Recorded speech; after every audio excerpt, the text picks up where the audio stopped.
Okay, everybody. I believe we are live. This is Brian Nemhauser, and this is episode 78 of Real Hawk Talk. And this is a special week, everybody. Special for a variety of reasons. Not only do the Seahawks, the 7-2 Seahawks, play the undefeated 49ers on Monday Night Football, but we have Jeff Simmons back from Toronto. We will have Nathan Ernst here in a bit. And not only do we have Joe Fan, but we have Joe Fan's backdrop this week. This is legit. This show has arrived. We're bringing out all the stops. Joe is going to be the guy that not only represents a Seahawks beat writer this year, and for my money, not just because he's on the show, but for my money, the best beat writer on the Seahawks beat this year, I think by a decent margin. But he also spent the last few years with the San Francisco 49ers. So a lot to talk about. Josh Gordon, Quentin Jefferson, Robbie Gould might even come up tonight. There's all sorts of things to talk about. So let's welcome in the show, Jeff Simmons. Thanks for having you, as always, Jeff, at Real Jeff Simmons on Twitter. How's it going, man? I had a bit of a dilemma this week for my fantasy football, and it kind of applies to this. I just wanted to hear your guys' take on this. So I have Deshaun Watson as my quarterback. He's on bye week this week. The only good quarterback available is Jimmy Garoppolo. Should I sacrifice my week this week because I don't want to root for him? Or do I pick him up? You're asking the wrong guy, dude. I know. I have nothing to do with fantasy football. It's just been like I can't wrap my head around picking up Jimmy G for this week. It's driving me crazy. Part of why I stopped playing fantasy football, because I could not root for guys coming in to play the Seahawks, and I certainly could not. I did never have 49ers on my team, no matter how. Okay, well, that pretty much solves it for me. So, Joe, how about you? Are you a fantasy football guy? I am a fantasy football guy, although I will honestly say I don't follow it nearly as closely as I used to. When you're kind of working all day Sundays, you kind of keep tabs on who's doing well, but you just don't have the energy to invest into like getting up and down for, winning and losing. It's like you win, awesome. If not, whatever. It's fun to have with I have a group of guys up here that we all had a live draft at our place. It was a lot of fun. So that was cool. You get some friendly rivalry, since that's my word of the day, going with some of your friends. It's a good time, but yeah, I wouldn't say I'm as big into it as I was in years past. That, for folks who do not know him, Joe Fan from NBC Sports Northwest. He is at Joe_Fan. He's one of those guys that does the underscore. So you got to do the shift and then the underscore. It's a little extra work, but he's worth it, folks. And that's 2 N's, Joe_FANN on Twitter. Definitely a must follow. And it's great to have you back, man. Thanks for joining the show again. No, thanks for you guys for having me. I appreciate the kind words for sure. It's been a fun 3.5 months. It's been kind of crazy, like we talked about before. It's always a little bit of a challenge being the new guy on the beat, but I've really enjoyed kind of integrating into what's going on here and trying to add my flavor and voice to it. And it's been a fun season so far. 7-2 with no shortage of storylines, and I appreciate you inviting me back. Although I'm a little offended, Nathan apparently, he doesn't like me very much, so he didn't join the show. What the heck? Yeah, Nathan is, he's a little bit squirrely. I think he's intimidated by you because, you may have actual real information as opposed to just the data that he hides behind so often. So, it's okay. I don't know about that. It's okay. He'll come back. All right. It's actually, I've gotten a kick out of listening to the press conferences. And generally, when I hear Pete sound a little bit annoyed by a question, I think often it's coming from you. Am I right on that? Oh, look no, totally. Pete loves like kind of making me feel like an idiot, and then he'll finally answer my question. He usually gives a pretty good response, but I've gotten several really snarky looks and responses from Pete. And what he likes to do is he likes to cut you off before you get there. You know what I mean? Like I think, there are times I get too wordy with my questions, but I think sometimes it's important to have kind of a background to what you're trying to get at in terms of, this is what I'm either thinking or seeing, and this is why I'm asking the question, rather than just like, do you think this? Do you see that? Whatever, right? So, there have been several occasions where it's been like, oh, this idiot has another question. It's like, yeah, here I am. I got one more. So well, I'm glad you picked up on that, because it's, I feel like he enjoys it for sure, which I don't know how to take that. Yeah, well, he got a softie, really got under his skin today. I heard that he was asking about Chris Carson's carries, and Pete was having none of it. But I think he even followed up and with a question about, whether, injury history. And Pete, the first time I've heard him say in a long time, I'm not going to answer that question. So you've got a little bit of company, but honestly, I think there's some kind of tried and true questions that come through and he's gotten used to, and you're asking questions that are a little bit off the beaten path. And as a fan, I can tell you, I appreciate it. And the folks that I talk to definitely appreciate it. I don't want to throw anybody under the bus, and I won't, but there's definitely some opportunities to learn a lot more about the Seahawks that people are not taking advantage of. And so really, really appreciate you putting that in there. On that topic, I'm curious, is there a question that you were really hoping to get an answer to that you just didn't, that you can remember? Man, now you're putting me on a spot. I wish I would have thought about that one beforehand. Man, I think in general, Pete's go-to is you'll ask a question and be like, are you working on things? Are there things that you need to adjust? And it's yes, but we're not going to talk about what they are. And it's you would like to at least see him open, peel back the curtain just a little bit. So you just have a little bit of what the thought process is, or, what they're trying to do to take steps forward, rather than just we're working on it. That's all we're going to say.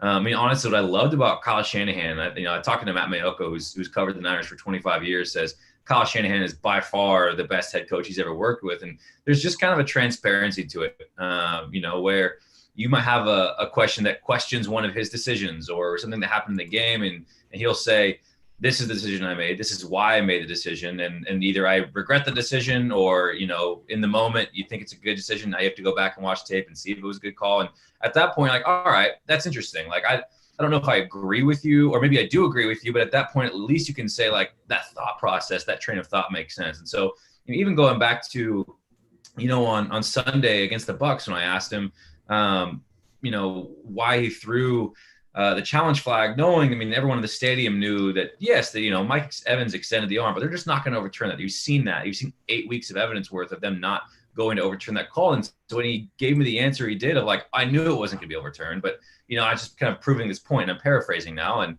so I kind of felt it obligation to follow up and be well, is it worth it to, prove a point, when you cost your team a timeout and all of a sudden you get the ball back in a tie game with under a minute left and just one timeout, man, wouldn't it be dope if you had two?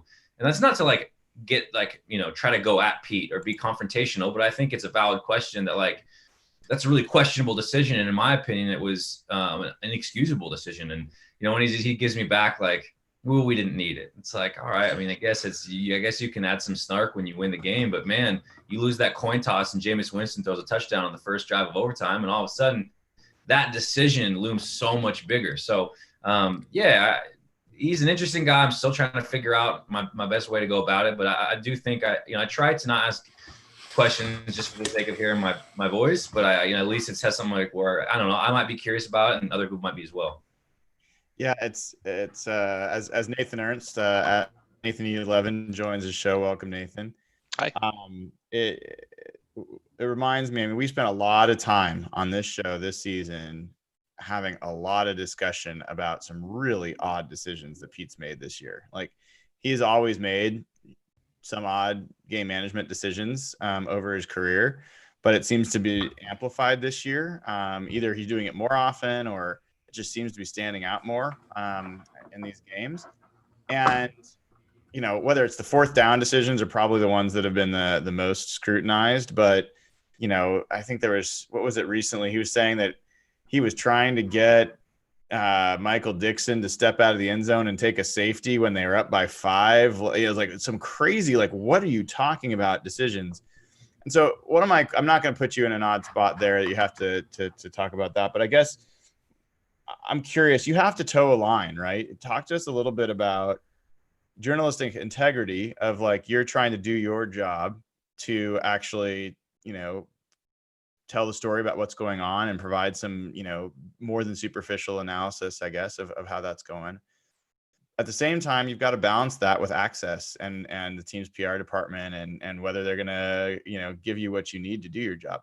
How do you Yeah, I how do you think for approach me, that balance? I think for me, I always try to be fair, right? And like, I'll ask for an explanation, and if I don't get the explanation I like, I'm not going to come back at it, right? Like, I'm not going to try to play this game of like I'm right and you're wrong. But I do think like when there are instances, again, going back to last Sunday, man, the 2 point or the taking the safety is a great one you're talking about. I think when there's something that doesn't make sense, it's fair to ask about it, especially when it ends up, being a difference in the game and it becomes a pivotal point. In every game is so important, right? They preach that every game is a championship opportunity. So how are you throwing away a timeout? And what is in your mind a championship opportunity just to prove a point? So, and I think what's been really troublesome, I think for me and Seahawks fans and other people who are trying to understand what's going on is that a lot of the explanations don't make sense, or there's no like substance behind them. Pete Carroll kind of went on, is like, well, the good thing is that, they're not overturning these challenge calls, there's these defensive or offensive pass interference calls, but, it's showing they're letting the guys play. It's like, but you look at the numbers and pass interference is really stagnant year over year. So just because you're not overturning the calls doesn't mean there's less pass interference calls altogether. So, my biggest thing, like you said, you want to keep good relationships, but I think it's fair to ask tough questions as long as they are fair. And I try not to get accusatory or put myself on a pedestal of like, I know more than you, because I don't, not even close at all. Right. And, Pete Carroll's got a PhD in building locker room chemistry and culture. He does it better than anybody in the entire NFL. But he's definitely made some head scratching decisions that are worth asking. What were you thinking on that one? Nathan, I'm curious if you have a couple of questions along those lines. Yeah, maybe not exactly along those lines, and this might have already been asked, but do you and like the other folks in the press conferences coordinate before you go in? Like when you have certain things that he might be a little evasive on, and that way you don't have to like slam him with a bunch of follow-up questions that each kind of person can kind of pick at it? No, you don't. This is not really time. I guess during the week you probably could, but at least it doesn't happen. It hasn't happened. No one's approached me about it, and I don't want to be like the new guy trying to start that trend of like, what are you going to ask? What are you going to ask? And so I go in with kind of this checklist of like, these are the things I hope get covered. And I don't normally try to ask the first question, so I just kind of check things off my list as people ask them. And if there's anything left over, then I'll make sure I'll ask. But a great example of that is the mysterious putting Tedrick Thompson on IR. What was it, 2 weeks ago? And it's like, what? That doesn't really make sense, because you came out of, the Ravens game saying, well, there are any other injuries? And then, it was a Falcons game. Coming out of the Falcons game saying, well, were there any other injuries? And then, on Monday, and Pete's like, no, came out clean. And all of a sudden he goes to IR. So, Greg asked about it initially and was like, well, this seems weird. And, so he goes on and explains he's been dealing with a shoulder injury for like a year, which I don't know. It seems to me kind of crazy. Like Russell Wilson has like a sore knee that like he put a bag of ice on one time and he's got to be on the injury report. But like, so I followed up. I was like, was that not something you have to put on the injury report? And he got evasive about it. He didn't look me in the eye and kind of like squabbled his way through it and then moved on. You could tell like that wasn't something he really wanted on. And again, I think going back to your point, Brian, like that's where I was like, is it worth it? Like, is this really a hill I want to die on? Probably not. But like, you look back and like, that was weird. Like, so it is nice. There are times where like, and Greg came to me afterwards, like, dude, thanks for coming in, because I don't want to be the guy asking follow-up after follow-up on this like really random, bizarre Tedrick Thompson to IR and news. So it is nice when you have some backup for sure. It's not just you. And I feel like there's been a couple times this year where I've been in this guy on the island, getting, like you mentioned, the weird looks or snarky responses from Pete. And that's okay. I'm okay with that. Pete is out and out lied, before last year. You weren't around for this, but week 2 of the season in Chicago, Chris Carson, for whatever reason, didn't play a snap in the second half. Like, it's hard for you probably to even believe that now.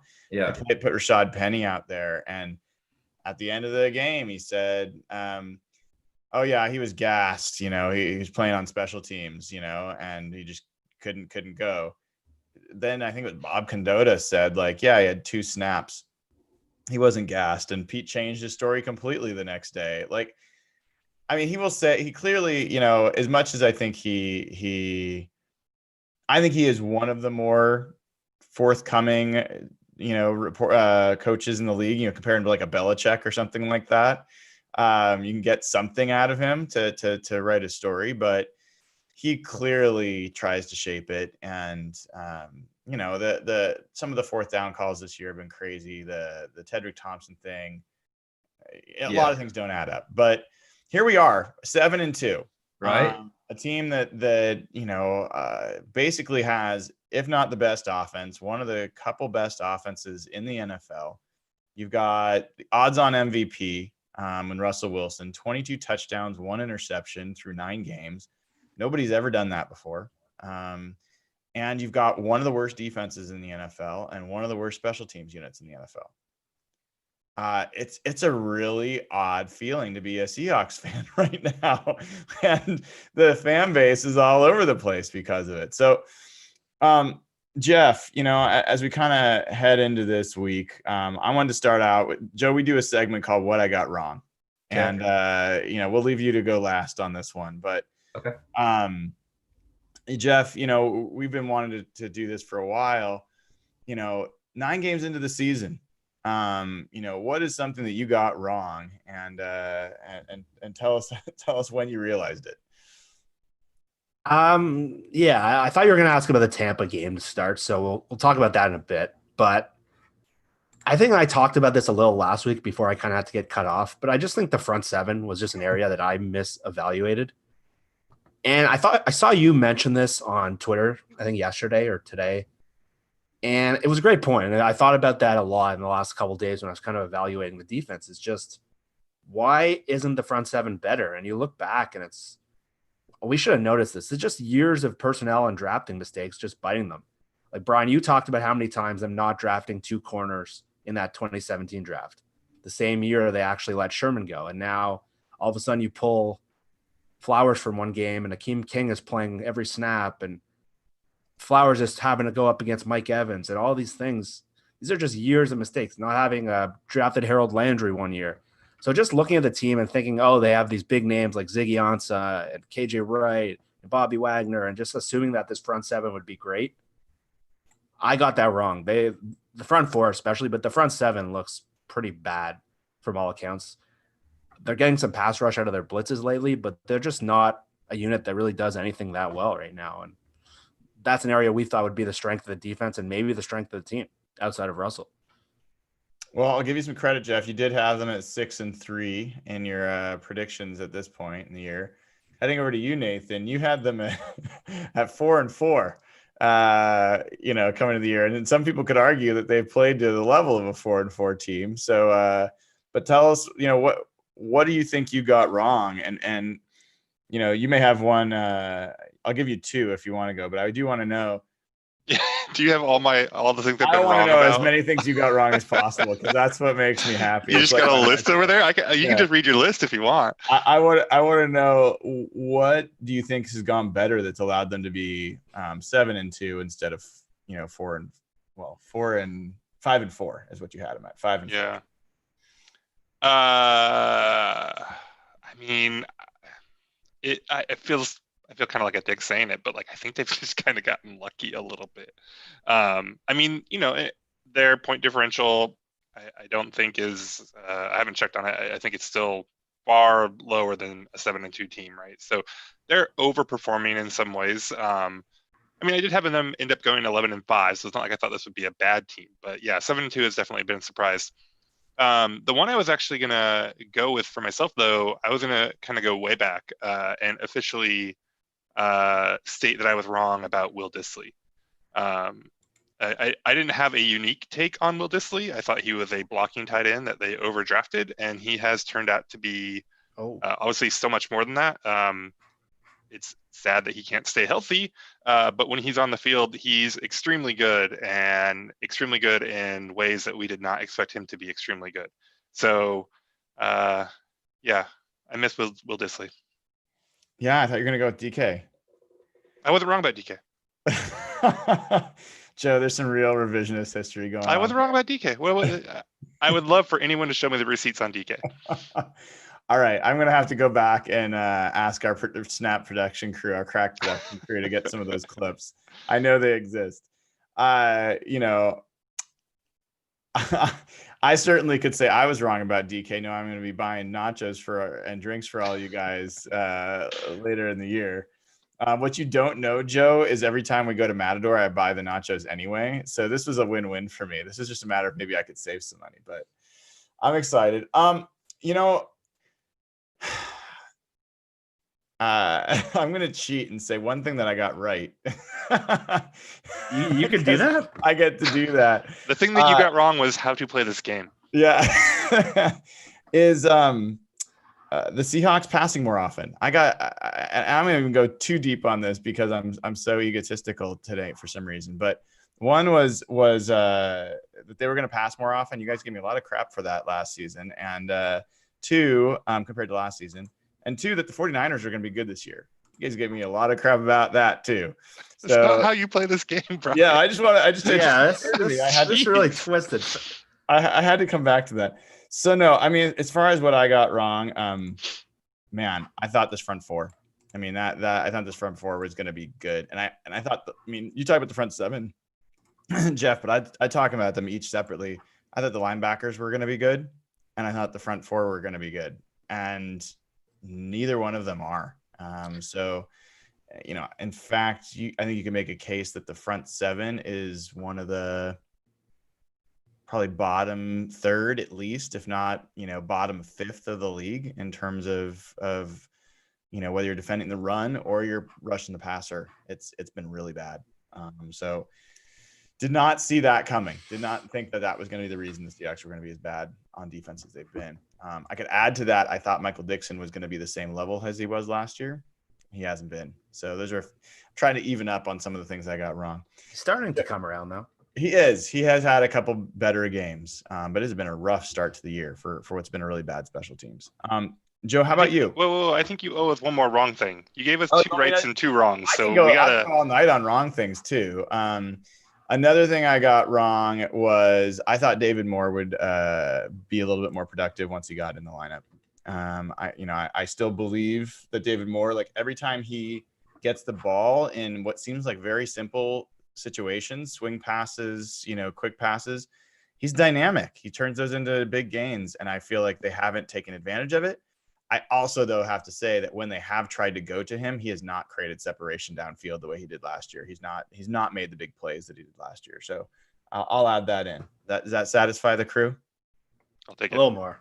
Okay. I was also right about Jacob Hollister. Sorry. Go on. Okay. Here we go. All right, Joe. How about you? Man, I won't go the narcissist route and say all the things I got right. But the nachos are gonna taste good because I pegged that one for sure. I honestly, I got to piggyback where you guys are at. I overreacted tremendously to the JV and Clowney trade, and I think part of the reason why we all did that, and me specifically, was because it was such a heist, and it still was a heist in terms of what they gave up. But it's just kind of funny how quickly we let the pendulum swing before anything happened. Because when I got back to Seattle, everyone was panicking about the defense, the pass rush. And then like my third day up here, Jaren Reed got suspended before even the first day of camp. And so you're looking at like, all right, Jaren Reed's out. You have no idea what you're going to get out of Ziggy Ansah. And then you have Cassius Marsh. Like those are your pass rushers. And like, that's a nightmare. I just got done watching Cassius Marsh for a couple of seasons in San Francisco. And like, good, nice rotational player, not number one pass rusher. And so all of a sudden, like this Clowney trade happens and you think like, oh my gosh, they just got one of the best pass rushers in the league. You let go of Marsh, you don't have to worry about him now. Like, Ziggy's going to give you something. So like, that's good. And then Jaren Reed's going to come back and all of a sudden, like you put the linebackers in and, I was completely on the board with, this is one of the best front sevens in the entire NFL. And like you said, Brian, they're not even close. I mean, they're not stopping the road. This is my favorite quote. Talking about great Pete Carroll quotes, talking about the defense. And he's going on this kind of diatribe about like what went wrong. And like, but there's one little quote in there that I picked out, and it's like, we just didn't pressure him and we didn't cover well. And it's like, well, that's kind of all of it at that point, right? And then you throw in a run defense that's given up 4.7 yards per carry, and like comprehensively, they haven't been good, which is why they're ranked 27th in DVOA. And so, yeah, I completely swung and missed and way over-exaggerated and overreacted to the Seahawks acquiring Clowney, because right now, I mean, teams are doubling him without any consequence. Jaren Reed, still, either last year was an aberration or he's still shaking off some of the rust from that 6-game suspension. But I mean, he hasn't even had really any near misses than Ziggy. To me, and I try not to be super harsh on individuals and make it more about the team, but like he's been a zero at this point from a pass rush standpoint. I mean, he's got 1 sack and it was garbage time last play of the game against the Cardinals. Doesn't feel like he's had a ton near misses where you're like, oh, there he was, he's flashing again, right? It's like, oh, like my great example was when the Falcons game, when he recovered that fumble before halftime. Again, ultimately a 0 play unless you truly think they were going to have a Hail Mary right there before the end of the half.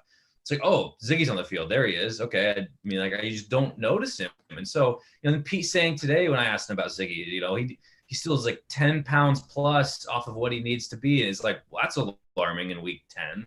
Like, that's not going to happen during the season. You don't gain weight during the season, right? I mean, that's why steroids in baseball were so big, is because you have no time to maintain your strength through the season. You don't build strength as the season goes on. It's just not how sports work. And so it wasn't super like, oh, okay, he's just about to turn the corner. To me, it was like, this is a lost year for him. And, he probably won't be finding himself next year in Seattle.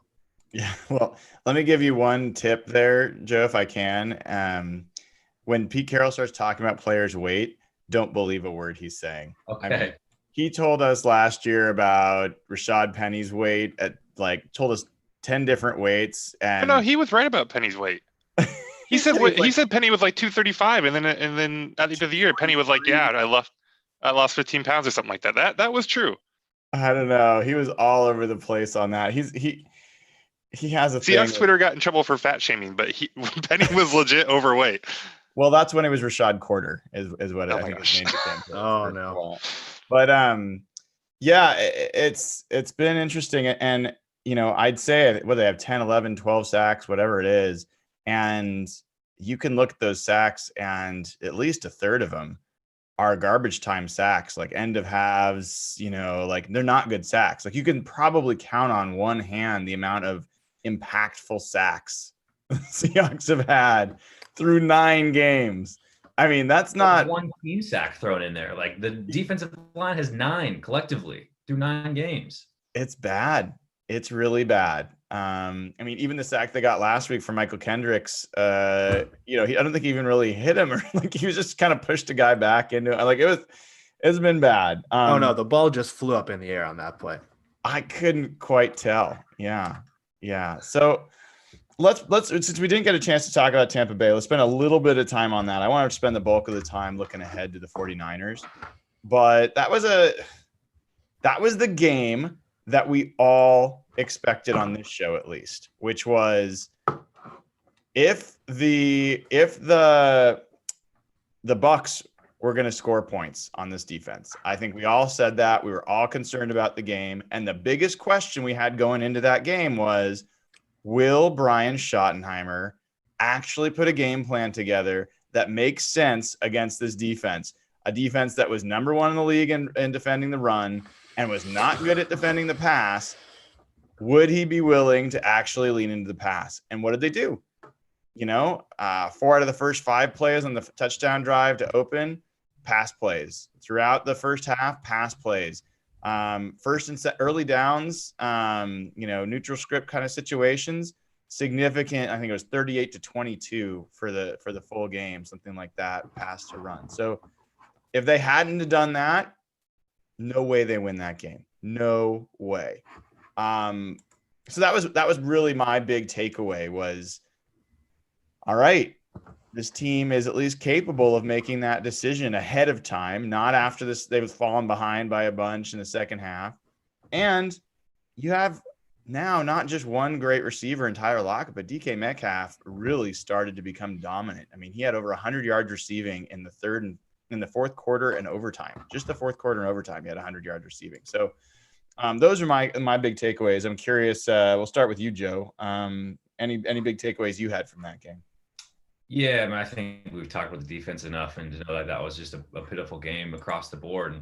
And I get like a small annoyance at, Ken Norton, this press conference today, is like, what do you take away from that game? It's like, well, we won. You always take a win. It's like, I mean, come on, give us a little something of like what alarmed you, what you thought from that game. That's like a little bit more critical of your guys. Like, right, no one's gonna come at you and be like, you guys were terrible, and like tell us all the things of why you were terrible. But it's like, let's go a little bit deeper than like, well, you try to get wins in this league, and we got enough done to get the win. And it's like, well, you didn't. You know what I mean? Like So what I am most impressed with is not just how good the offense was, but how good the offense was, and Russ in particular, but even, with Tyler Lockett, Jacob Hollister, DK Metcalf in those clutch moments. I mean, how often do you see a team have 3 separate game-winning drives, or what should have been game-winning drives? And you have the 3-play 75-yard drive that ended up in the DK Metcalf touchdown, which I think Brian Schottenheimer deserves a ton of credit for, because that play was so well designed with the coverage flowing towards Tyler Lockett. All you had to do is have DK beat his man on deep cross. Like, you'll take those odds every single time, and he catches the ball and he's going to run away from anybody. And then you have, so you're like, okay, that should have been the game-winning touchdown. Obviously, the Bucs go down and score. Then you have the play, the drive, less than a minute. They get into not just a makeable field goal, but I would say a short field goal. 40 yards is short by NFL standards, and Jason Myers misses. Then you not only get the ball to start overtime, then drive down and score a touchdown, walk off. Your defense never has to go back on the field. It's like, to me, I get it. The Bucs defense is terrible, and you did what you're supposed to. But at the same time, like, the game's in line, it's hard to execute and have that level of focus on 3 straight drives, and that's what they accomplished. And I mean, you mentioned DK was huge. That catch on, I think it was the 3rd down, right, when he got his face mask held, he mixed the back shoulder grab on the sideline. His catch of the year for sure. So to me, it's just like every time you think like Russell Wilson is here, like, he just finds ways to elevate his game. And I think we all saw, and I got crushed for this on social media when you noted that, Aaron Rodgers, after, carving up a bad Raiders defense for 5 touchdowns, was going to be back in the MVP conversation. I mean, we should be celebrating Russ's 5 touchdowns as well on an equal level, because he was just absolutely tremendous, especially given how much he's carrying a bad defense right now. Nathan, where did you come out on that game? What was your takeaway? I mean, I loved it. It was an awesome game. It wasn't like that Texans game a few years ago, or it wasn't like an all-timer, but I mean, it's fun to watch Russ go out and throw 5 touchdowns and see DK and Tyler run up and down, and Mike Evans is fun too. So, I mean, it was a really enjoyable game. I mean, kind of the same thing with the Falcons game, right? I don't think this is something that anyone should be surprised by. The defense is terrible, and we've known that for a while now. So, for me, it was one that was easy to kind of just enjoy. I think I'm starting to get stressed about the MVP talk for Russell Wilson. It's very real. I want it very badly. So all of these games now are very tense for me in like a whole nother way. I think this Niners game is going to be huge for that. Yeah, I mean, I don't know that there were any real huge takeaways other than what we've known all along. Russ really good, defense really bad. I wonder if the coaches are less willing to answer some of these questions, because like, what is Ken Norton supposed to say? Like, I don't have very much talent. Like, John Schneider didn't give me a nickel cornerback, right? Like, I don't know what I'm doing. No. I feel like you can make an argument, like, based on how Dan Quinn and Gus Bradley's career went post Seattle, that Ken Norton. I don't think Ken Norton is out of the discussion for best defensive coordinator under Pete Carroll. Oh, come on. I think it's just a matter of talent. What is Dan Quinn going to do with his defense? What is he doing with his defense in Atlanta? Yeah, that's a hole I'm not going to climb into. But I will just say I strongly disagree with that, and I don't think Ken Norton's shown anything anywhere. And yeah, Gus Bradley and Dan Quinn have had some pretty good defenses on their own. So, but Jeff, what were your takeaways from that? Well, you guys hit on all my positive ones, so those were the ones I would have had written down. I thought the Schottenheimer thing, we talked so much about that Tampa game and the Dallas game last year. I thought from the offensive coaching staff, that was definitely the most encouraging game maybe they've had since they've been with Pete. And I think the fact that it wasn't just a game script thing, as you said it, Brian, the first drive of the game, they're down 7-0. They come out 4 or 5 passes, play action on 3rd and 1 to throw to Luke Wilson. That was really encouraging. And then when the game got close, they still kept going passing. Shotty's been really good since he's been here. I know Matty Brown on Twitter talks about this a lot, about like play design. But I thought that was his best mix of like play calling and play design. Some of the plays he designs are really good. So when Bevel was here, Bevel was a decent play caller. But if you remember Like all the criticism about the offense was how simplistic it was and all that. You don't hear that anymore about the Seahawks. They're kind of unique. Their formations are interesting. Daniel Jeremiah came out this week and even talked about how much fun Seattle offense is to study. And that's so different than what used to hear like Greg Cosell say about how boring and plain they were. So that was a big takeaway. Joe hit the Russ one. I think I was talking about this a little on Twitter after the game and people kind of misunderstood my point. I kind of like got into this Dak Prescott thing, but like just watching Russ right now is just, there's greatness right now. Just like, I don't need any like numbers to show this. This guy is carrying a whole franchise because their defense is just terrible. It's not a shot at Dak by any means. It just like I've been following in my city, Toronto sports my whole life. And this last year, Kawhi Leonard comes in. So that's something that I've never seen before. Just carry a team to a championship. Watching Russ right now just kind of reminds me of watching Kawhi. Just watching one of those top of the line NBA superstars that football, it's more of a team game. You kind of need that. But watching Russ right now just carry a team reminds me of watching Kawhi. And I never thought I'd say that for any Seahawk, really. Okay, so those are the two positive ones. DK is obviously a big one. The negative ones are a couple. I thought Tedrick going out would make a bigger difference. and now a new enemy sort of emerged for me on defense, Jamar Taylor, who might be the worst nickel cornerback in the NFL. Just watching him try to like blitz off the edge and getting close and not being able to wrap up at like any point this season. And then trying to have him cover Mike Evans, who I would love to have Evan on this week. I know Nathan was giving him some shit about that, but man, that was a bad take by Evan last week. Mike Evans is awesome.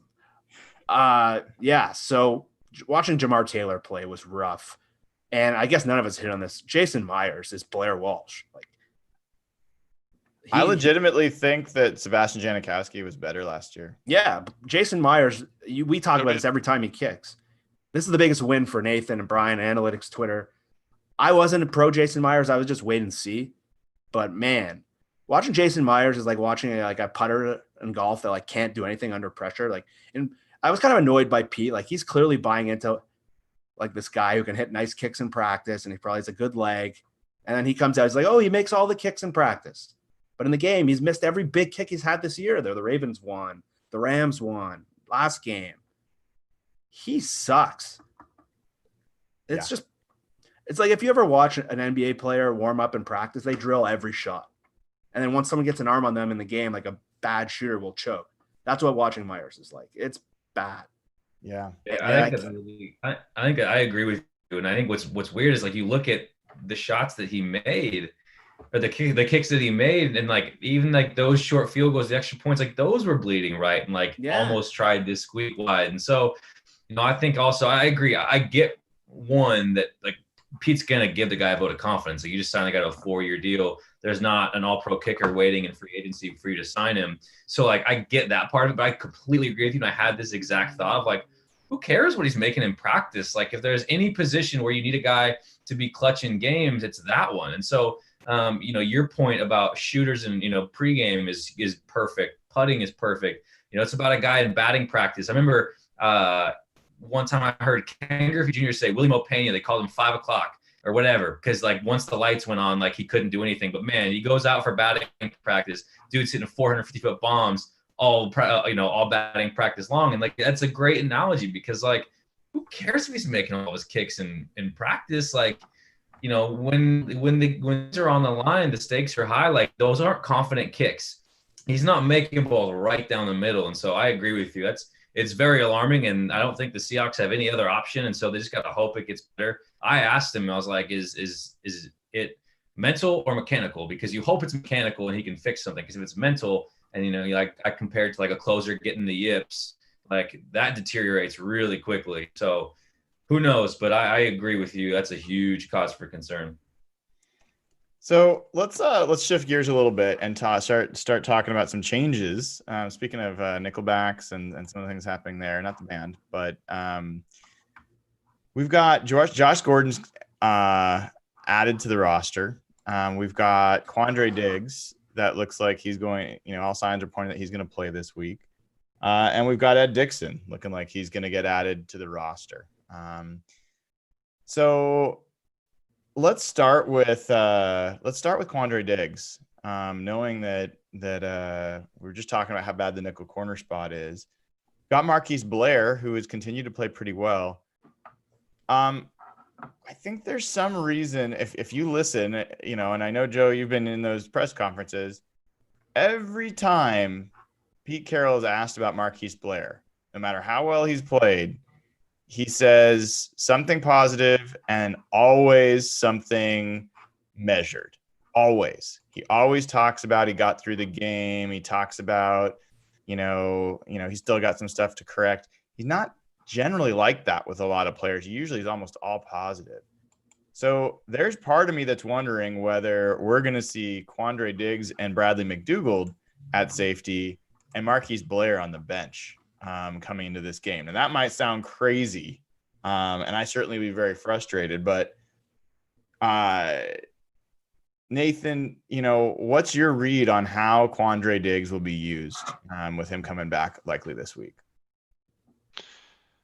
I mean, I don't have a read on it, right, without seeing him. I think the hope is that he is a nickel. I think we talked about this before they traded for him, or maybe it was right after. But I think that would be ideal, right? Because it means that they have confidence in Blair. So they feel good about having McDougald and Blair back there, and then Diggs. Jeff talked about Jamar Taylor. If you replace that, you're replacing Tedrick, you're replacing Jamar Taylor with a couple players that are pretty promising, and so I think that is ideal. The team has been weird about Blair for a while. Even we talked about this early on that even McDougald commented that he didn't know the playbook very well. That was really early. That was OTAs, but it was still odd to hear a player say that about another player. And Blair has taken his time working his way into the starting lineup. So I don't know if they're confident in him as a starter. And you're still looking at an upgrade there over a team that was rolling out Thompson for, several weeks. So that's okay too. But I think what you should be hoping for is that, he's in that nickel spot. Jeff, what are you expecting to see from Quandre Diggs, assuming he plays this week? It's hard to really put your finger on because you haven't really seen him at all. But ideally, I'm hoping that he's the nickel, and then you upgrade another spot. I mentioned Taylor. I don't think Taylor can play at the NFL. I think he's a guy that probably should be playing on like a Miami, Cincinnati, not on a playoff team. Yeah, I get the same read as you, Brian. Every time Pete talks about Blair, he's extremely, and it seems like it's a strategy. Maybe he's getting too cocky. Maybe he's not following the plays. I don't know. But if you look at the PFF grades and you watch Blair in the Atlanta game, for example, he's one of the few players who's making plays. Like in that Atlanta game, I thought he was that was one of my big takeaways from that game. And he looked great. And this week they used him more of a deep safety. He got a good PFF grade, but I thought that took away from his best strength, which is making plays around the ball. And he didn't really get to make his hits. And he's more of a strong safety, in my opinion, than a free safety. They seem to like him at free safety. And I don't know what Bradley McDougald has left. His body just looks beaten up. He's not making impact plays at all. I don't know if you guys have the same read. So ideally, I'd like to see Diggs more kind of rotate with McDougald, maybe rotate with McDougald and base, and then play nickel in nickel defense and play in the nickel corner because they don't have a nickel corner on their roster. Hopefully Diggs can do it. That gets their best players on the field and gets them out of their base defense, which has been bad in zone coverage, it's been bad on rundowns. So to me, that solves a few of their issues at once. But I get the feeling the same thing as you. I don't know about this Blair thing, man. Yeah, Joe. I'm not going to put you in a challenging spot here, but I mean, I think part of my hope has been that Quandre Diggs could come in. He has background playing nickel as well as safety. Obviously, he's played better at safety over his career, but the Seahawks could use help in multiple places. And in some ways, do you think that if all things were ideal, the Seahawks got what they want and players were playing in the positions where they're helping the team the most, do you think that Quandre Diggs helps this team the most at safety or at nickel? And, Marquise Blair and Bradley McDougald are in the safety spots. I think it's more at nickel. in my opinion, because I think you just have to be able to. You can't let teams. I'm all for getting your best 11 players on the field, right? I get that, but staying in base, teams are able to take advantage of that matchup wise, and they have for 9 games now. And so I get the concern with how Pete talks about Blair, but at the same time, like that's how every coach, Pete included, talks about every rookie, except for DK Metcalf. I mean, that's what I said going into the season of like, I can't believe how high everyone across the board is on this guy. And not that they're just high on him, but like willing to speak on it. And so that was like, to me, felt like the outlier. To me, what he's saying about Blair is like, yeah, he was good, did some good things, did some bad things. And like, that's how they're going to approach a rookie, because you don't want him feeling like he's got it all figured out and is now, the man. So that doesn't alarm me. I don't think he's going anywhere. Pete has said multiple times that he deserves to be playing. He's going to be playing. He's going to be in there. So I don't anticipate him being taken out of the lineup at this point. Because what does that do for guys' confidence, especially if you feel like he's starting to make some plays and, you look at some metrics again, you pointed out PFF where he's getting good grades there. And so, yeah, he's having some miscues, but like, it's not like he's been the weak link in the secondary. You know what I mean? Like, it's not his fault that Shaq Griffin's getting beat by Mike Evans on a down-to-down basis. And that's not necessarily a shot at Shaq, because Mike Evans is one of the best receivers in the NFL. It's just saying to put it all on a rookie wouldn't make sense. But yeah, I mean, I think you got to find a way to get Diggs in there. I don't know if it's replacing one of the safeties on early downs and moving to nickel. To me, it's just using your nickel more. And I don't think they want him playing every snap right now. I mean, it's first game, still learning the scheme. Still, that hamstring might not be 100%. So let's get him 25 snaps at nickel and then see what he can do. That to me makes the most sense, because I just don't anticipate him being an every down player in his debut. So let's shift then and talk for a second about Josh Gordon. I mean, big name, big history, been on some big teams. What do you guys think? What are you guys expecting? Pete initially started really hesitant and like setting low expectations about Josh isn't going to be handed anything. Today, he sounded a lot more like, yeah, as long as he kind of does well in practice, that he hopes he's going to play. So what are you guys expecting? What are you hoping for? Joe, we can start with you on that. Yeah, to me, I think, the Seahawks have been in need of an extra pass catcher since Will Dissly went down. And, obviously, if Jake Hollister is showing up now on a weekly basis, that's huge, right? If DK Metcalf is what he showed against the Bucs, going to be a weekly thing. I'm not sold on that yet, him being a consistent guy to that degree. And so, you need somebody. Jerron Brown, David Moore haven't been consistent enough. Malik Turner is what Malik Turner is. And so, I looked at it, and you don't want to take away from DK Metcalf's role, but, there were 64 snaps between David Moore, Jerron Brown, and Malik Turner against the Bucs. So there's no reason why Josh Gordon can't have 25 or 30 of those. And, you give him 4 or 5 targets and see what happens. And so to me, I love the move. I wrote about it before it happened, wrote about it after it happened. I feel like I'm missing something why the Seahawks are the only team that claimed him, because it's a no risk move. He's never been a locker room cancer, right? He's just a guy who's struggled with substance abuse. So it's not like he's going to come in and ruin your chemistry and your culture. So it's either he's productive and can do it, or he's not. And if he's not, you didn't spend much money on him. You're back to where you started, and you're a 7-2 team with guys like David Moore and Jerron Brown playing important snaps. So to me, makes perfect sense. I don't think he's going to be, this all-world guy, but I don't think anyone's expecting him to be. But I would anticipate him being productive and, a heavy part of the offense, if not right away, definitely down the road for the rest of the season. Are you going to let that Malik Turner slander stand, Brian? Malik Turner's done nothing but good things when he's been in the game this year. He's actually one of the best graded Seahawks on offense, according to PFF. So it's okay. It's okay. Joe's not perfect. Nobody is. But, Nathan, I mean, you've got DK Metcalf. He's a split end primarily, although he is now, they say he's playing all 3 positions. You got Tyler Lockett, who definitely can move across. He can run in a straight line from any spot on the field. How that works. So they say. Yeah. So the scouts say. Where do you see Josh Gordon fitting in? How does that affect the offense? I'm suspicious that Pete is going to make this tough on Gordon. Not that he'll be like especially hard on him or anything, but I really think that Gordon's going to have to earn every little bit that he gets. Like I was saying, like this is a team that was a very good offense without him, and so they shouldn't be necessarily in any rush to incorporate him I think that they're going to want him to come in and put in some work for a little while. I'd love to be wrong. I'd love to see him out there, for a handful of snaps this week and see that grow. But I just suspect that they're just going to sit on him for a little bit. And half of that could also just be because they seem to like to withhold different looks and different, they're big on information, saving, keeping other teams from learning too much about them, running into the, into the pile a bunch of times so they can learn about the other teams. So I just wouldn't be at all surprised to see this take a few weeks for him to really do anything significant. Yeah.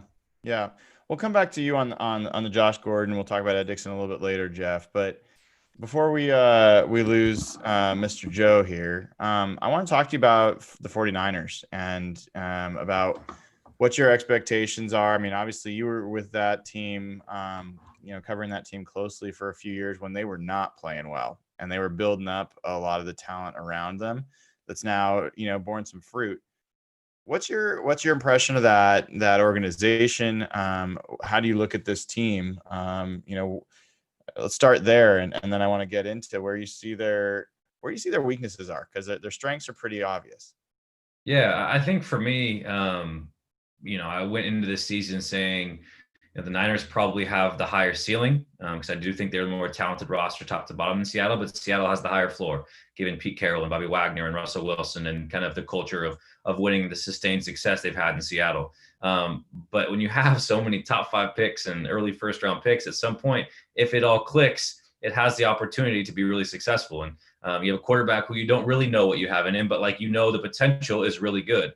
You have running backs there that potential to be really productive. Kyle Shanahan, obviously one of, if not the best offensive minds in the NFL. And so, when you have a defensive line that you expect to be dominant and it's dominant, you expect your running game to be productive and it's productive. You expect Jimmy G to not lose you games. And then when you need him to, like he showed in Arizona, can win you a game and make the big time throws on third down and in the red zone. He can do that. It's not a surprise right now.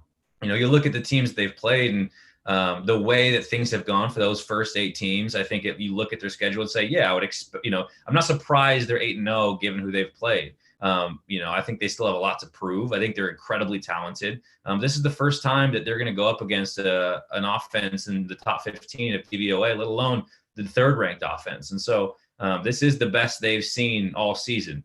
That said, I do think the Seahawks are fighting an uphill battle, but there's plenty of points of optimism you can take from that Arizona game, mainly the way Kenyon Drake ran all over him. And so, expect a heavy dose of Chris Carson. You got to keep that defensive front off balance at least a little bit. They run that wide 9, so there's space in between the tackles to run, and teams have exploited that. They've been too far behind to be able to run the ball consistently because of the defense forcing turnovers, the offense being able to consistently put up points and put you in a hole to where all of a sudden the defensive line's pinning their ears back and getting after you every single play. So, like you said, the strengths are obvious, but if you can hang around and make it a football game and not, pick 6 or a special teams touchdown would be absolute worst case scenario for the Seahawks on Monday night. I think we all know that, but this team is built to, once it has a lead, to sustain, if not extend that lead. Yeah. Do you see, knowing what you talked about, the 49ers and the rush defense being something that hasn't been quite as good as certainly their pass defense, which has been the best in the league. Pass rush being a part of it. The coverage has been great. Sounds like they are not going to get N'Keal Witherspoon back this week, the cornerback. So I think that's meaningful news. I think it's Emmanuel Mosley has been the corner that's been subbing for him, and he had a pretty bad week last week. He's been good overall, but wasn't great. On offense, a lot of people talk about the 49ers defense. You start there, obviously. People talk about Jimmy Garoppolo because he's, the quarterback and he's flashing the pearly whites. But if you had to pick one part of that offense that you feel like you need to focus on slowing down, this is a debate we were having on Twitter last week. Do you focus more on trying to slow the 49ers run game and make Jimmy Garoppolo beat you? Or do you say, play him even and just, have to play them both the same? Or maybe even worry more about Jimmy Garoppolo and not worry as much about the run game. I loved that debate on Twitter. It's like, just because you said Seahawks need to focus on the run, that obviously automatically meant you thought Jimmy Garoppolo was a terrible quarterback and couldn't do it and was awful and whatever, right? I mean, it's just funny how those are taken on Twitter. So, one thing means the exact opposite for the other. But I think you're right. I mean, and, I do think you just can't let Tevin Coleman and Matt Breida run all over you, and make Jimmy Garoppolo just have to manage the game. But at the same time, like if you're going to stop the run, if you're not getting any pressure on Jimmy Garoppolo, he'll pick you apart. I mean, he showed how talented he was against the Cardinals. So I think that is a concern. If you don't have a pass rush, it all becomes moot. So, but I agree with you. Jimmy is prone. He's a gunslinger, and he's a guy who's not shy about, making some bad decisions and turning the ball over.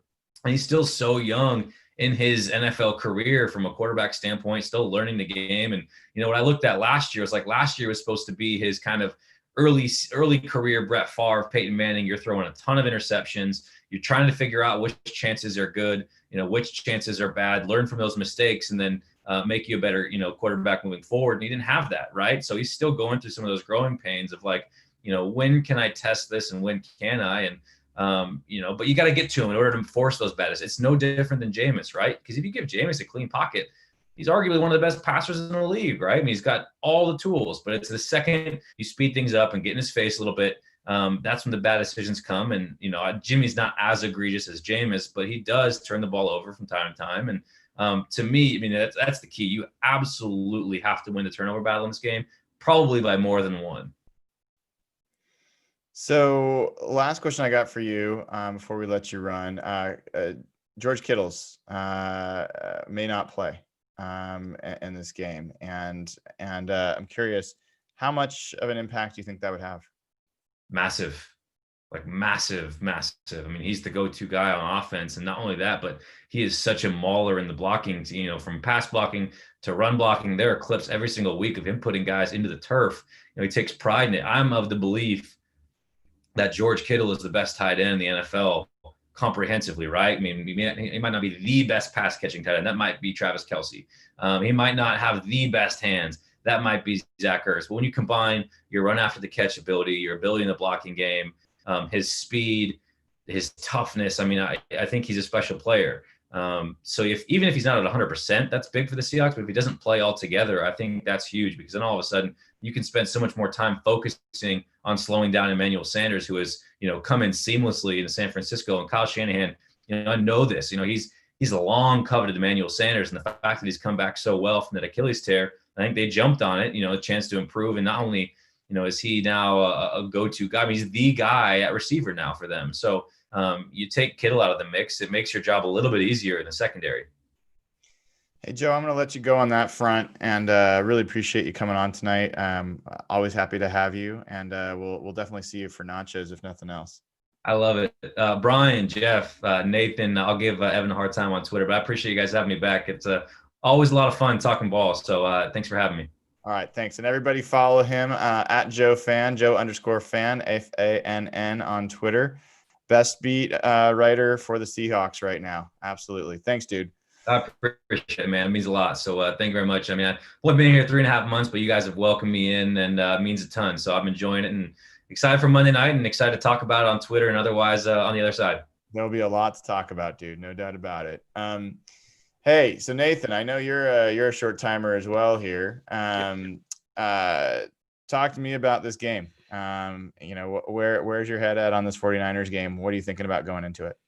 I'm thinking about Russell Wilson's MVP candidacy. It's a primetime game. I mean, against the best passing defense in the league. I would love to get a win.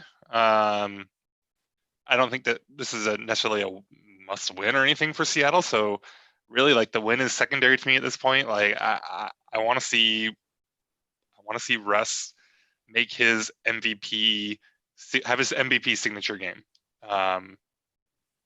Yeah, that's really it. Like, I this morning I was listening to the Around the NFL podcast, and they were talking about Russell as the clear front runner for MVP, and I just got completely sick to my stomach, because for whatever reason, like, it got super real for me, and so now that's like all I can think about is him actually doing this. It'd be amazing.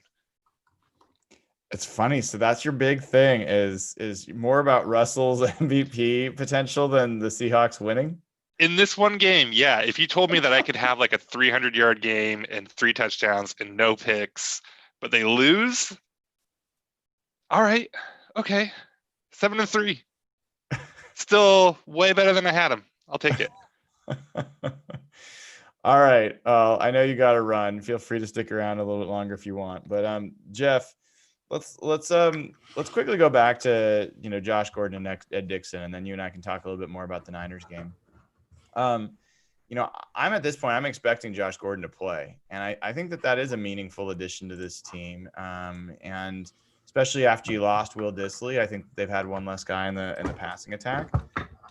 What's a reasonable expectation? I mean, someone was talking about, I think, Malik Turner and David Moore and Jerron Brown, and all their snaps were like, there's like 50 plus snaps with those guys. So it seems like there's some snaps to be had. What do you think is reasonable to expect for Josh Gordon on Monday? Yeah, I don't know if Mondays. I think Nathan said this earlier. I think this is going to be a tough game for him to ease into, just because of the way he runs routes, how good the San Fran front is, and how hard it might be to get some like long developing plays. I think over time, I think the best, we've talked about this before, David Moore's deep passes this year, all of his targets have been really inefficient compared to how Russell's been super efficient on pretty much everything else he's done. The last couple of weeks, there's been deep passes in the end zone and deep passes on jump balls. Those are just not working right now. David Moore's not separating. He's not winning.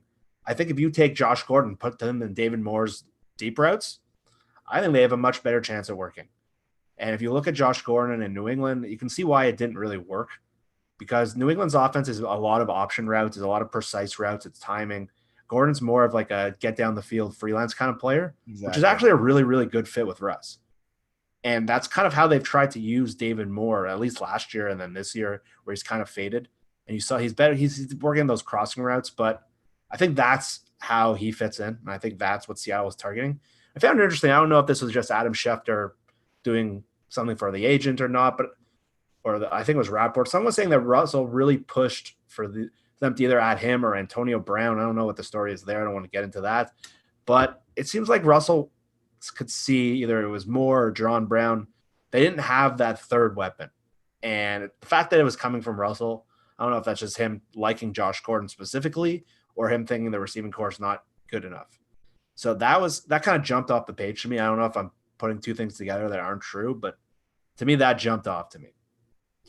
Yeah, I think you're right on the Josh Gordon thing. I think that assuming they can get him on the field and playing, I think he's hand in glove with what Russell likes to do. I mean, when Josh Gordon, I always thought it was a bit of an odd fit in New England. Tom Brady is, people say he's a good deep ball thrower, but that is, if you look at his air yards, that is not his best throw by far. He is a short passing game quarterback, and somewhat in the intermediate. But if you have a guy that can separate downfield that Russ can put in position to make plays, and now you've got DK on the other side, that's a tough cover, and you've got Tyler all over the place, that's a tough cover. I can't imagine that that's not going to be an improvement over Jerron Brown or an improvement over David Moore. I mean, it's just, as much as I can like David Moore, and some of what he's done, there's no comparison at all to Josh Gordon, even like a bootleg Josh Gordon, as he's kind of been a little bit lately. So I do think that's going to be interesting to see. And even if nothing else, I can't imagine the 49ers or any team, if he's on the field, not paying attention to him.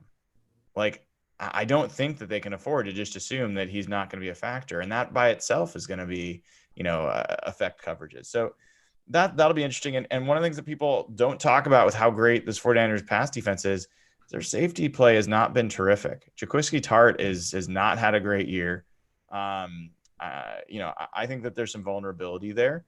And their linebackers, by the way, that's a weakness on this team.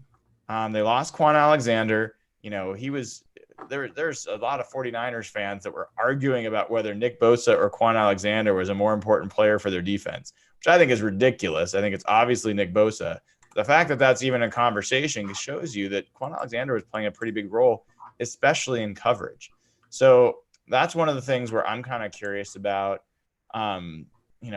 I don't see Ed Dickson as the next coming at all. But I do kind of wonder, Luke Wilson, Ed Dickson, Jacob Hollister. Is there an advantage for the Seahawks, even in maybe with the running backs, lining up or getting some of these passes underneath or swing passes against this defense? Nathan, since you're still around, man, you're welcome to jump in if you have anything you want to say there. I mean, I think going up against a good passing defense, I think the more ways that you can find to stretch them, the better off you're going to be. You're talking about comparing Gordon to Brown and to Moore. Like, neither of them are good, but neither of them are bad players either, right? Like, they are capable, and so I do think it's a little bit of a stretch to think that Gordon can show up, practice for a week, and just be meaningfully better than those guys, right? But yeah, I mean, find different ways to get these guys on the field. You've got different weapons. They're not. I don't know that the Seahawks are a loaded offense necessarily. I think that they have an MVP caliber quarterback, a really, really good wide receiver in Tyler Lockett, and then a bunch of other guys that can do stuff. And DK may be becoming, a legit weapon too. But so adding Gordon to that, finding different ways to attack this defense, I think all that's going to be really important. I hope that they do that and they don't just run a bunch and get spooked by this Niners pass defense. Yeah, well, I mean, it's an interesting balance. I mean, for this, the three of us to talk about, especially, right? Like last week, I was 100% on you better throw the ball. Like, don't come out and run the ball. And I think, Nathan, you'd say every week, don't come out and run the ball, pass the ball, like, right. And this week, I do look at the 49ers and I say, man, their pass rush, it's hard for me. If the over-under for sacks for the 49ers against the Seahawks on Monday, let's put it at 4.5. Are either of you guys on the under? Oh, now you gotta make me go look at the numbers. No, don't. Just gut. I mean, I don't think the under there is crazy. More sacks is still a lot of sacks, right? Like, I know, but I think that I think he has not been sacked more than 4 times this year. Yeah, and they have not played this front four. And it's really a front 6. I think it's that good. So I think that's a challenge. I think that you're going to have their corners are going to roll up on the Seahawks receivers to really try to take away quick passes, which is part of the reason the Seahawks have been able to avoid some sacks. But, I think what that's going to mean is you're going to have to blow them off the ball a little bit. I do think you're going to have to run the ball a little bit in this game to at least have some balance. And boy, if I like my chances, if any team, I don't care who you are, if you think that you're gonna try to come up and take away short passes against a team with DK Metcalf and Tyler Lockett and maybe even Josh Gordon out there, like, okay, I'll take that chance. I don't need to. I'll see what I can do over the top. I mean, that's all I really want them to do. Like, I get that, it makes sense to run more than they did last week. Like, there's no denying that, right? That's obvious. But what I'm scared that they're going to do, and I think that Shoddy has done a good job this year. I think he's getting a little overrated just because of how poorly they did last year in the run pass balance. They're not atrocious anymore, and that's good. But I think this is a game where they can really, if he really is kind of trending a different way, I think he can really show it in this game. By, like I said, just not getting spooked. Like, be smart, run where it makes sense. But, like, again, you have an MVP quarterback, especially if a defense is going to come up and be like, oh, we're going to take away short stuff, and you have Tyler Lockett. Like, cool, I have Tyler Lockett. I want to test that, right? Yeah, I mean, that'll be the part I will be very encouraged, Jeff, if the Seahawks come out and when they start having some success in the passing game. I mean, that would be incredibly encouraging. And it's not that unrealistic. I mean, let's be honest. The Cardinals had a decent amount of success against this defense. And look, the 49ers have not played a team close to the Seahawks in terms of offensive efficiency. And the Seahawks, people are like, oh, who have the Seahawks played defensively? Seahawks have played some actually pretty decent defenses, top 5 defenses. I think at least 3 of their games have been against top 5 defenses. So the 49ers have yet to face a single offense in the top 10, top 15. So, the Seahawks are the 3rd. So what are you hoping to see the game plan is? And when you kind of look at this team, you look at the Seahawks offense, you've watched them all year, you know how good the 49ers defense is. Close your eyes. Do you picture the Seahawks offense succeeding? And if so, what does that look? What does that look like? It's a tricky one. I just think the 49ers just have the edge. If you're going to drop back 35 times and run 15 times, I think that was close to their numbers in last week. I think the game script just has to be close, or else if the Niners get up 14-0, I think it really plays into their game. I don't know if I want to go as like run heavy as they maybe went in some of those Rams games last year where it was like 35 runs, 20 passes. I think I'd like to see Russell throw the ball more than 20 times. He is the best player in the team. But yeah, I don't think you can play it quite like last week. I think it's closer to maybe like a 60-40 pass run thing, maybe somewhere in there where I think you do have to keep them off balance. And I don't think the numbers will ever show that. But if they're a team that rushes and just keeps going up the field, just wearing them down physically, and then that opens up the play action game. That opens up lots of stuff. I know people don't like that and it can't be shown in the numbers, but I think you got to trick this defensive line a little bit, and you got to keep them off balance. And just running at them with Fluker and with Yupati, I think that might make a difference. It might turn out to be meaningless if the defense plays as bad as we think it will. But yeah, Joe hit the big point here. The wide 9 gives you a lot of running lanes. So Sally came from Pete Carroll. They used to run the same defense, the cover 3, single high stuff. And they brought in a new defensive line coach this year. They got Bosa, they got D Ford, so they've gone wide 9. That has opened up a lot of running lanes. That's changed a lot of how you play. Kenyon Drake came off a trade and just lit them up last week. So, yeah, I see why you want Carson having the ball. Who do you think the best matchup is in the pass game for the Seahawks? From Seattle perspective? Yeah. I think you got to go DK against whoever their second corner is. Obviously, I think Lockett is the kind of player that Sherman struggled with. When you look at Sherman's history, as great as he played in Seattle, and I'm not a bitter Seahawks fan with Sherman. I'm a big Sherman guy. I miss him a lot, and I think that's one of the biggest mistakes the team has made, to be honest. But I think the kind of guy that gave Sherman trouble, if you look at like T.Y. Hilton the Super Bowl year, and is the speedy small guy that can get over the top. Sherman was better with the big physical, like the Anquan Bolden types, where he can push them around, slow them down. The Lockett is what gave him trouble. But I think DK on, if it's Emmanuel Mosley, I think that's a mismatch.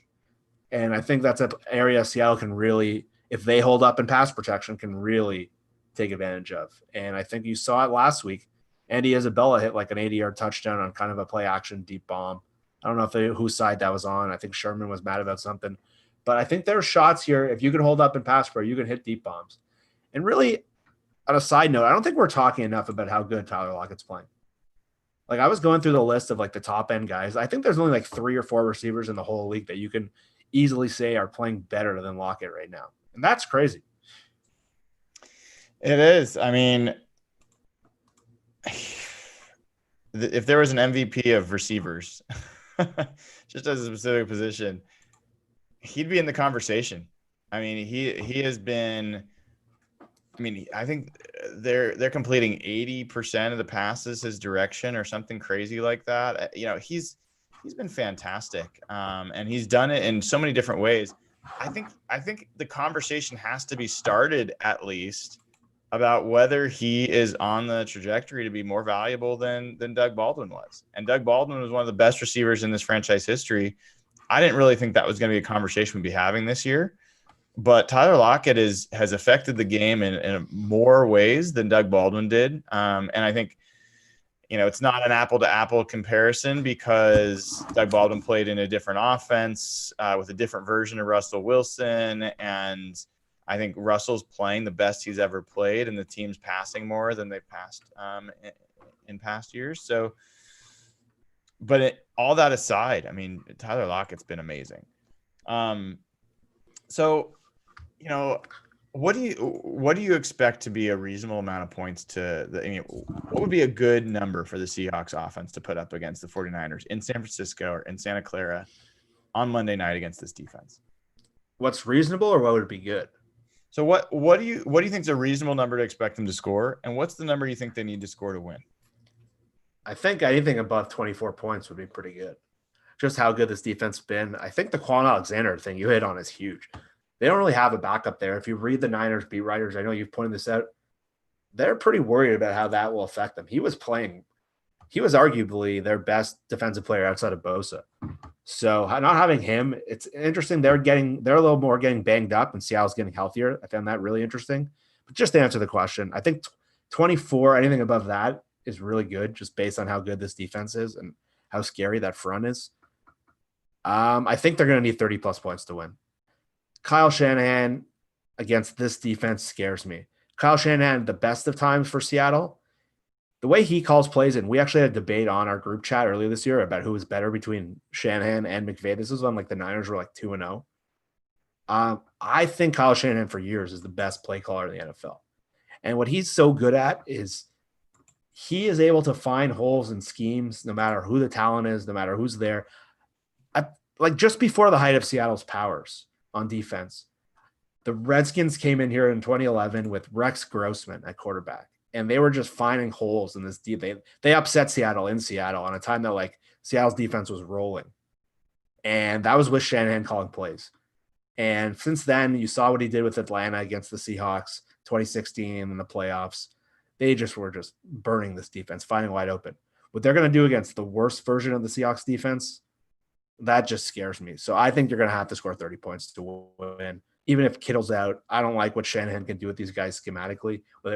He's so good at using play action. He's so good at finding holes in the scheme, even with Nick Mullins last year.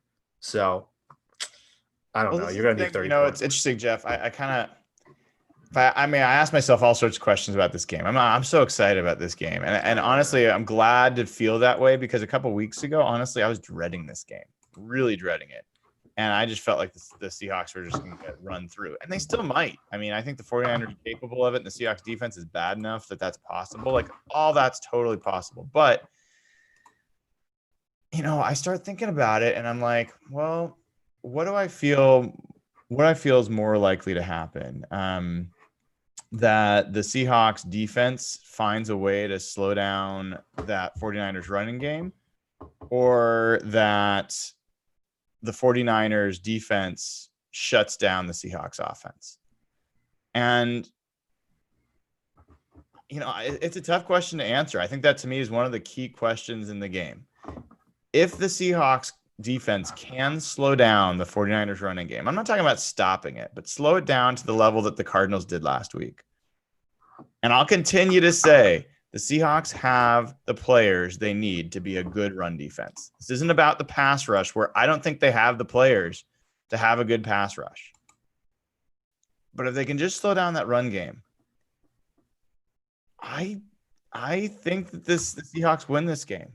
I really do. I think that the Seahawks offense, I think there's a lot of reason to believe that they can put up some points against this team. And if you got a Cardinals team that scored 25, I don't think it's unrealistic to expect the Seahawks to score in the mid-20s or even to push up into the 30s. And I think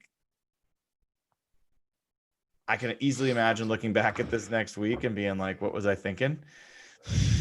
But there's reason to be confident in this offense. And I do think getting Ed Dixon back is a good thing. I think it'll be interesting to see who gets cut on the roster. Yeah, that's a good question. I mean, it could be Shaquem Griffin. It could be another receiver. Maybe it's Jerron Brown. Maybe it's David Moore. Maybe it's Malik Turner. I don't know where else they have much room to cut from. Yeah, well, you can't cut Brandon Jackson. He's playing 35 snaps a game. CJ Procise. Yeah, they really hyped up Travis Homer this week. Well, and that probably is a bad sign for CJ Procise, who's been inactive the past 2 games. doesn't play special teams, that could be the guy. It could be the end of the line for CJ Procise. But in any event, I mean, I think you got Quentin Jefferson, who's supposedly coming back. I think that's a big deal. It's the first time we're going to see, assuming that the guys play, it's the first time that Jaren Reed and Quentin Jefferson are going to play in the same week, I believe. Yeah. And the thing is, Al Woods played 40 snaps last week, and a team that doesn't really run the ball. So without Jefferson, they were really hamstrung from that position. I talked about this a bunch lately. They don't have great personnel on the D line. We know the names look good in the big four, but when you take one guy out of the front four, the guys they're replacing with just are not NFL players. And the fact that Al Woods is playing 40 snaps on a team that doesn't run, it's just a waste of personnel. So this game is the kind of guy, if you use Jefferson a little more, you have Reed back, you can use Woods a little better, you can be more efficient with Puna. That helps. And that's an area where you're going to need. You have 4 players or 3 players who can stop the run. That's important. Playing Al Woods 40 snaps, and how many of them was he rushing the passer? He can't be as effective stopping the run when he's doing that. Yeah. Hey, so let's close by taking some Patreon questions. Yeah, that's a great idea. With you. We got a question here. So folks that haven't already, we'd love it if you join over at patreon.com/hawkblogger. Always looking to add more sponsors. We got Burger Master, best burgers in the Northwest. You've got, you got Blake over at manifestfit.com. Great personal trainer available to folks. Does it online, does it all over the globe, really, all over the country at least. And then you've got John Hurlbutt, longtime friend of the show, supporting us and great support for real estate down in Pierce King and Snohomish County. So please join over there, patreon.com/hawkblogger. Subscribe on the channel if you haven't already. As folks know, we donate at least $10,000 to charity every year. We've donated over $120,000 to Ben's Fund since we started. Pretty much all the proceeds go to charity from the show, and it's just great to have people join the community. And the Seahawks are giving us something to talk about, so it's been fun. And one of the benefits of being a patron is we'll try to answer your questions each week. And Michael Hendrickson asks, he has a question about the pass rush. Jadeveon Clowney frequently seems to get penetration, but he rarely pressures the quarterback. What do you think's wrong? Do we have so many new people on the D line that we're still learning to work with one another? And do we not have effective pass rushing schemes? So what's your answer to that, Jeff? Early in the year, I thought that it was just an adjustment period that everyone kind of needed to figure each other out. Jaren Reed wasn't playing. The front four we talked about hasn't played together. The more I've dug into it, I think it's just really easy to defend the Seahawks D-line right now because the Seahawks don't have a second or third pass rusher. Ansah, I can talk about him in another episode, but he just looks like a guy who doesn't trust his body. And now Pete talks about it. He does look small. So if you're playing against the Seahawks, you put 2 guys on Clowney. There's not a lot of guys who can get double team like that, and they don't have that other guy. So it's really easy to defend them. So you're just putting all your energy into stopping Clowney, and you don't need to worry about anyone else. So it's a pretty easy thing to shut down from just a schematic standpoint. Yeah, I think Clowney's getting doubled a lot and still getting pressure. So I don't really fault him so much for not, finishing the plays. I haven't seen him miss quarterbacks a lot. I just think that he's not able to get home in time. And it's also not just the defensive line, to be honest. The coverage has been bad enough that quarterbacks are able to get rid of the ball pretty quickly and find open receivers. So, you don't have cover players that are making it hard on the quarterback. The quarterback's rarely patting the ball, looking around.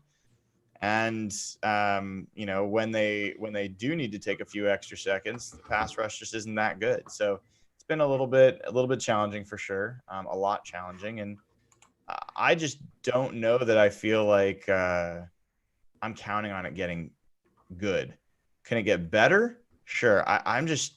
That my energy is not at all in focusing on how the Seahawks get to be a better pass rush. I don't see it happening this year. I much more want to see them start focusing on coverage, improving coverage if possible, improving the run defense, improving tackling. I think those are the ways for the Seahawks defense to improve this year. Those are things they can control. Don't involve them requiring a lot of new talent. It's really just about being assignment sound. So That's where I think the Seahawks can get better. And then presumably, if you start getting teams in longer situations, longer yardage situations, then the pass rush has a better chance to maybe get off the ball. Grant Resnick's the next question. Thanks, Grant, for being a supporter. Should we be worried about how Jaren Reed has been playing?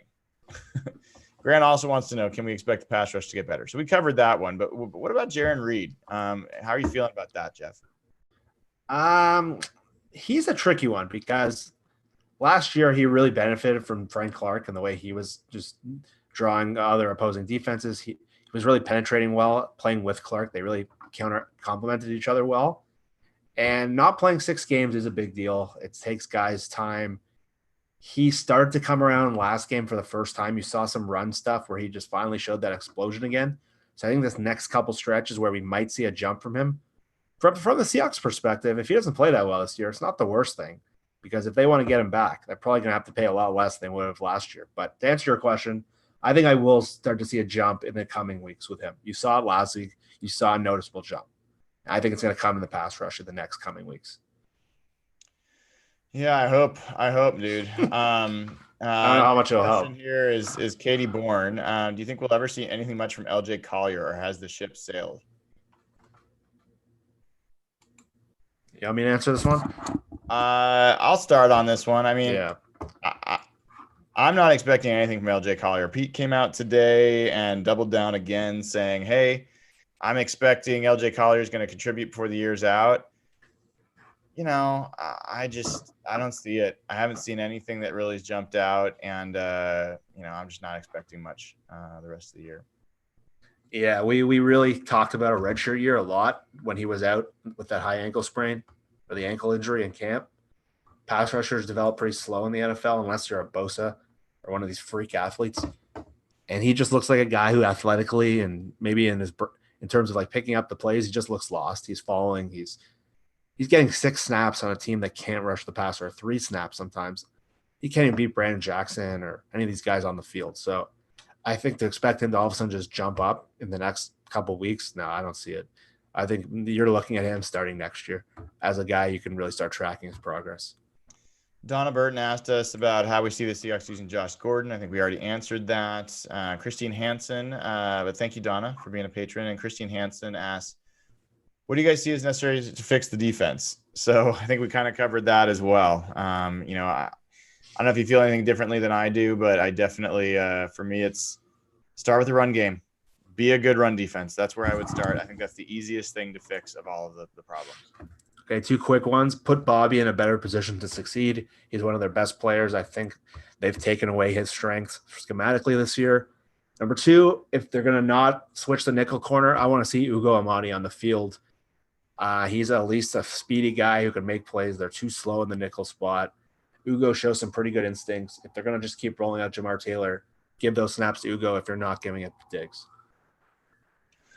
Yeah, I am definitely really concerned, Jeff, about how things are going to fare this weekend or this Monday night in terms of safety play. And I'm really excited to see Quandre Diggs, but I really hope that Marquise Blair is going to get continued reps, and we'll see how that goes. And we just got to see what's going to go on with that nickel corner, because that has emerged as a real issue for this defense over the course of the year. So, all right, where are you prediction wise on this game, Jeff? Gut feeling, I say it's a loss. I think the game is closer than I would have guessed maybe a week or 2 ago. I thought that the Niners were just going to run the doors off these guys when I was just watching Seattle play defense and just beating my head against the wall. I guess Russell's play, and I mentioned like the Kawhi comparison earlier. I think he's so good he'll make this into a game. But I think the Niners are just a complete team. Seattle's a one-sided team, and essentially their defense is really bad. Their offense is really good. So I think the better team wins the game, but I think it's going to be close. I think it'll be a really fun game and probably the biggest Niners game since maybe that Thanksgiving game with the Seahawks a couple years back. So this is going to be really fun, but if I had to pick, I'd say a loss. Yeah, I think very reasonable. I mean, before the season, I had picked the Seahawks to be 8-1 at this point in the year, and I had picked them to lose this game against San Francisco. You know, I mean, there's every reason to believe the Seahawks lose this game from a probability standpoint. I can't do it though. At this point, I think the Seahawks are going to find a way to win this game. I've got Really? I've got the Seahawks winning this game 27-20, and Wow. I will Awesome. go. I'll revisit this later, but what I'm kind of seeing happen now would be the classic Seahawks thing: is that they win this game, they get in position to potentially take the division, and then they lose the game to the 49ers in Seattle late this year to cost them the division. I could totally. Yeah, that does seem right. Doing that. But yeah, I'm looking forward to this game. I shouldn't be for a lot of reasons, but I'm looking forward to it, Jeff. I think it's going to be. We're going to know a lot about both these teams after this game. I think it's going to be a huge battle. Both teams are getting pretty healthy coming into it. I think they're going to be both keyed up for it. So I think it's going to be great. This is what you hope for in a season, that you get games like this to play for. Yeah, I think even if you're one of these people that thinks they have no chance, I think people are overestimating Seattle's schedule coming up after this. I think the Vikings and the Eagles sort of just stray away for a second. I think that really plays into Seattle's strengths of those teams. So I think if you're one of these guys that thinks they have no chance this week and they might fall out of the playoff race, I don't know if that's the case. I think Seattle's in pretty good position, even if they lose this game. But yeah, if they can come out and win this game, like you're saying, that completely we're all excited right now that they somehow are 7-2. That completely opens another door for if they can go out and beat the Niners. They're, in my opinion, you have to think of them as a Super Bowl team. As odd, as flawed as they are, you have to. If they go in and beat the best team by almost every measure on the road, how can you argue that? Absolutely. Well, on that note, we're going to say good night. Thanks everybody for tuning in. This is Brian Nemhauser at Hawk Blogger. We had Jeff Simmons at Real Jeff Simmons on Twitter. We had Nathan Ernst at Nathan11, and we had Joe Fan at Joe_FANN from NBC Sports Northwest. So great show tonight. We appreciate all you tuning in. I think we had a record audience. A lot of 49ers fans trying to jump in here, which is always fun, and it's going to be even more enjoyable after the game. But please, if you haven't already, subscribe to the channel, leave a comment, leave a review. All appreciated. Sign up over at patreon.com/hawkblogger. We'd appreciate it. So take care, everybody, and go Hawks.